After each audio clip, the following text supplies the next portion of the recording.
Hello everyone, welcome back to Tech Surfer. So in this video I will show you how to fix audio and remove background noise in CapCut. So this video will be really helpful for you. So follow the step-by-step tutorial. So it's really easy and quick method. So firstly you have to go to your CapCut and here you have to create project.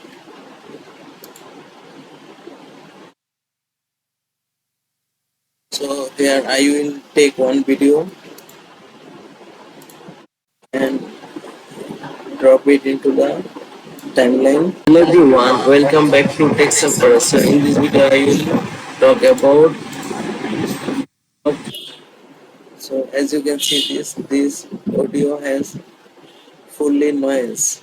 So how you can remove this noise? So to remove this noise, click on the video and go to this section from the corner and you will get loudness normalization. So click on loudness normalization and here you have to click on reduce noise. So click on reduce noise. So if now I play this video, hello everyone, welcome back to Tech Surfer. So in this video I will talk about top 5 powerful network scaling tools. So you can see this is really amazing because it removes the noise and fix the audio so quickly. So this way you can use your CapCut to remove noise. So thank you so much for your time. If you enjoyed this, don't forget to hit the subscribe button.